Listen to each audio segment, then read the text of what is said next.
This video is important. If you're a fan of everything I've been producing, please do watch this video till the end, as not only do I detail how you can make sure I continue making manga until we're old and wrinkly, I'm also going to explain some key story points, answering a lot of questions about the story so far, as well as detailing what kind of insanely exciting things are likely to come in the future chapters going forward. But before that, as some of you may know, I produce all these videos using Filmora on desktop. And today's video is actually sponsored by Filmora Go, the free video editor that is now available on Android. This awesome little editor allows anyone to start their YouTuber journey on the go and literally from just your phone, allowing for trimming, audio/music editing, text and subtitles, filters aka color grading, and also allows for a ton of pre-made stickers and effects to be added, which in real world terms are high quality animations that normally would take ages to make yourself. And today, if you comment down below about Filmora Go, a lucky 3 of you will be picked to receive a 1-month pro license for free.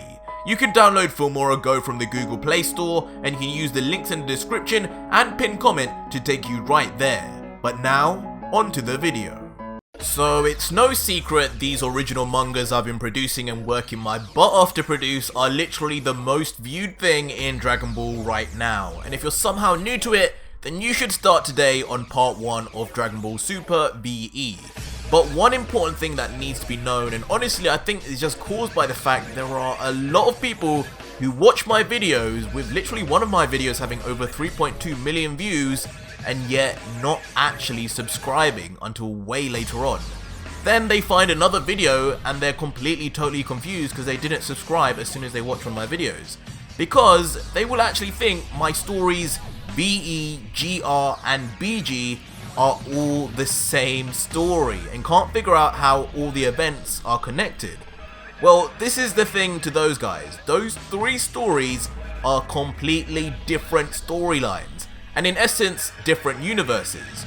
They aren't connected in any way, and you need to just follow the letters and then follow the part number. AKA, if it's Dragon Ball Super BE, it will be Dragon Ball Super BE Part 1, then you watch Part 2, Part 3, etc. And everything is in a playlist as well. And you do that for each letter, whether it's VE, BG, or GR. Also, these stories are completely different, and they have totally different things happening in them, with VE being about King Vegeta mainly, and Bardock being a sort of side edition. And in that story, they're both being trained up through an actually logical method, which I'll get into later, so that they can perhaps later on get revenge on Frieza, help fight a future foe, or anything else I come up with. GR on the other hand is about Raditz, with Gine and Bardock being received as kind of side characters to help flesh out Raditz's character. And for example, a huge load of you are actually anticipating part 4 of GR, where Gohan and Raditz will finally talk/fight, which by the way is in production, and we just need to wait until the illustration is done, and you'll get that in about, let's say 2 weeks or so. And then finally, BG is a slice of life story about Bardock and Gine, and in that story they are both weak. They're just acting as parents and grandparents as they hang out with Goku and his family, which just adds some extra depth and backstory to them, with some comedy on top. Now, there are also other stories which I've started and continued every so often, just because I'm a creative person, so if I think of a cool idea, I'll make the manga. Like when Vegeta met Nappa in Dragon Ball Super Envy, and when Broly met Beerus in BB.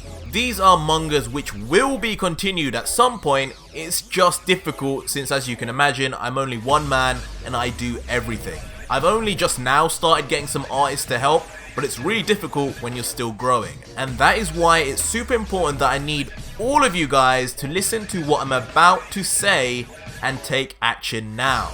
In order for me to be able to get the attention of more artists, writers, designers, and more, I need to increase my social media presence. I need to basically be taken more seriously on Instagram and Twitter, because when that happens, you guys will not only see a huge increase in uploads, you'll also see quality improvements as well as the introduction of animations. Not only that, it's going to encourage me greatly to carry on producing these, as when you can see the feedback and appreciation, it's only natural I won't be able to stop. So I'm gonna make this clear. If you are on Instagram and a fan of my channel, follow me literally right now on Instagram and Twitter. Pause the video and follow me right now on Instagram at callmearj and on Twitter at callmearj. There will be links in the description and pinned comment somewhere, but you guys aren't dumb. Just type into the search bar and there will be only one Call Me Arj, so follow me there. We are at 7,600 followers right now, but if we can get to 10,000, that's going to benefit the channel a lot. And will also make me start posting some exclusive previews for you there, so the wait between mangas feels even shorter. This is the #1 free way to help me out, and I can't stress that enough. Obviously, when I do post, engage, like, and comment, as you will help my Instagram grow without, more people from the channel going there. But just getting those numbers so I can reach more artists and help is what's key. But with that out of the way, now to answer the title of this video and also some other questions people have asked. So first off, people keep asking how Vegeta has instant transmission. This is something you'd only know if you read the official manga, which has carried on since the Tournament of Power, but basically Vegeta learned it on planet Yardrat and it's canon. Next is, I mentioned Miris in yesterday's video and people thought I meant Beerus. No, again in the official manga, Goku trained with another angel named Miris and mastered Ultra Instinct as a result. Next is about my VE story and how and why I've made Bardock and King Vegeta so strong. Now, the thing is, though I've explained everything in a lot of detail using the actual plot devices seen in Dragon Ball in the actual manga, there are just a certain cohort of fans who cannot really fathom any ideas of anyone being stronger than Goku and Vegeta.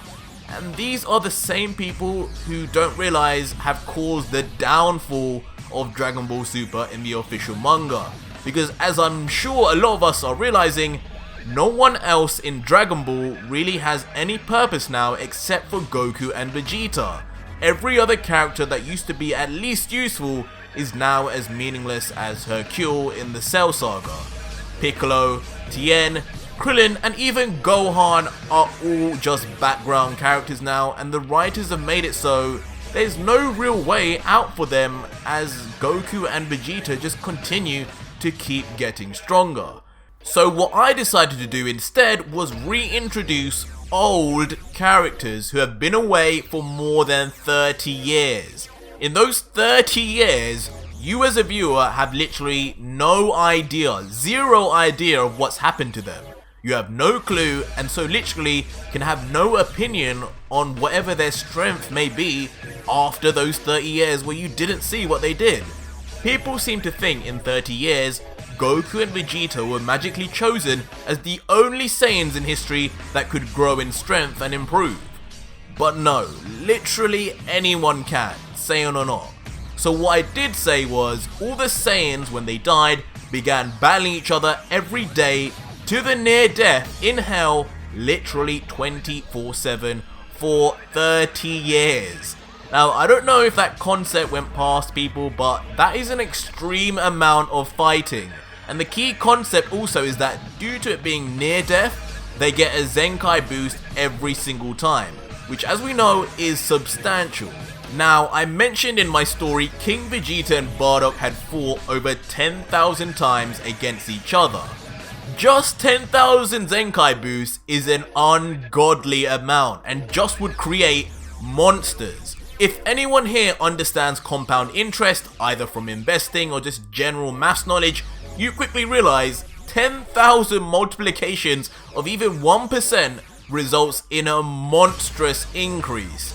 But even for those who are skeptical just because Goku absorbed God Ki in his base, I said that 10,000 times was only with Bardock. There were literally a million other Saiyans the King and Bardock could have faced also during those 30 years, and therefore the actual amount of Zenkais they received is actually an unknown number, which also means their power level is unknown and could be anything really.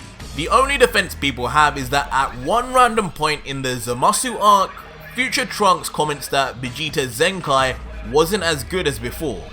The half-breed Saiyan, Future Trunks, who, you know, all the adult Saiyans in his timeline died, and he would have just learnt this from nowhere, no one even knows where he would have learnt this, just hypothesizing something, then resulted in people thinking Zenkais automatically turn off at some point for no apparent reason other than cause Trunks said so. They basically made Zenkai boost some kind of menopause. Like, I really don't know where people have come with that. But anyway, that is not how it works, and there is no official source that says this, so it's definitely not something that I will continue in my universe.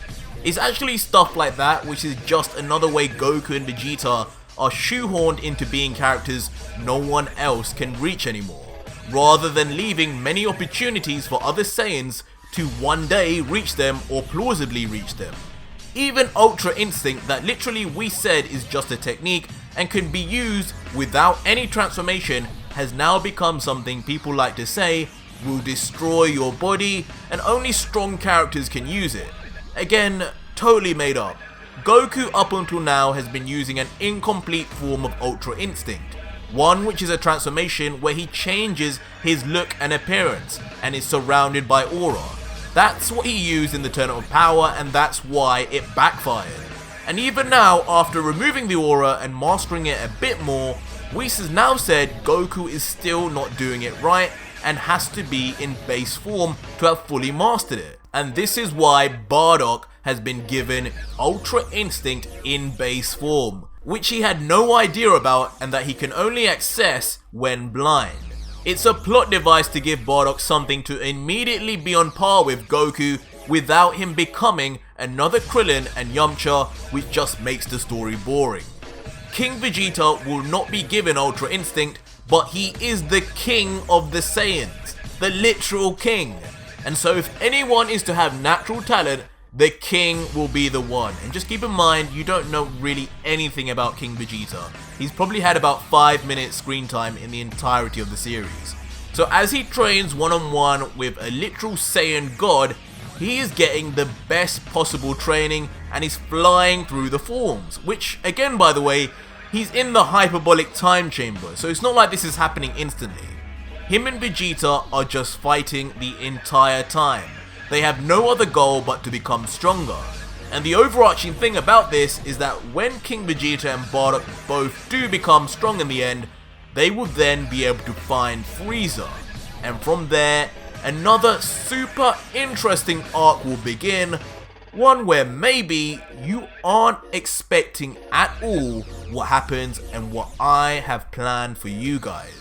But yeah, that is all that I had to say. I really hope you watched the whole thing. If you did, leave me a hashtag ARJ so I know who the real ones are. And I just want to say one more time, please do follow me on Instagram and Twitter at CallMeArj, as you are going to make a huge difference as a result. But until next video guys, cheers.